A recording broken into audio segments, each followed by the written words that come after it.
Happy day 48, fellow Northgaters. Today we're in Luke 4, Galatians 3, and Acts 14. And I'd like to start with Luke 4.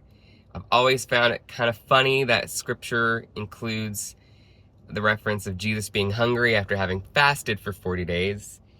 And it's like, and this is in verse 2. And it's like, well, duh, of course Jesus would be hungry. We'd all be hungry after not eating for 40 days. And so I asked myself, well, why is it there then? And it's the fact that, especially at this time that it's being written, people had trouble accepting the humanity of the divine, or the humanity of Christ.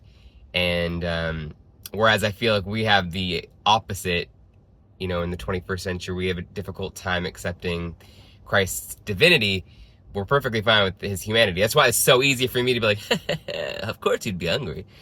Anyway, so that's why it's there. And it was, it also adds context to why all those temptations that he's about to face would be just as difficult for Christ, who's human, as they would be for you and I. So there you have it. It's not just there to make you smile, although it can. Verse 22, Jesus just finished speaking to the people of his hometown. He's just started his ministry. They're hearing about some of the things he's been up to with the miracles and the whatnot. And everyone's really amazed by what Jesus had just said. What he did with reading scripture, saying, today this prophecy has been fulfilled. Like, everyone was like, wow, this is amazing. Isn't this Joseph's son? But this is pretty crazy. And Jesus took things in a very different direction by, rather than feeding off their positivity, he basically flips it upside down by referencing Isaiah, where prophets never accepted in their hometown.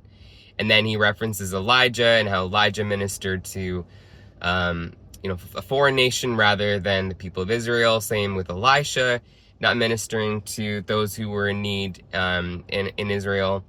And that got people really upset.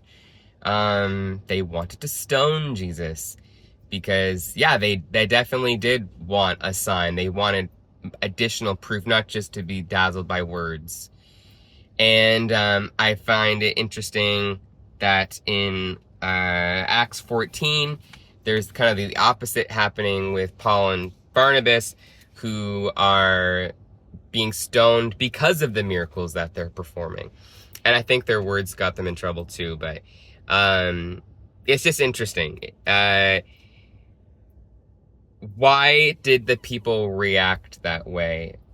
Why did Jesus take things in that direction? Why did God send Elijah or Elisha to minister to foreign people, and not address the needs of his own people? And those are hard questions. Those are questions I find myself asking. And it's important for me to not be like the people in Jesus' hometown.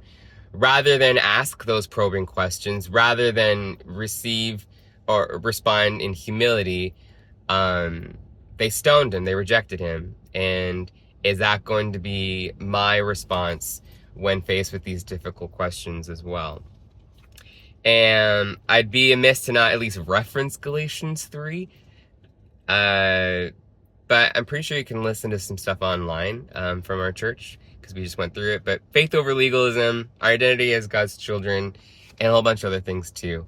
Anyway, that's all I got. Hope you're all well. Bye-bye.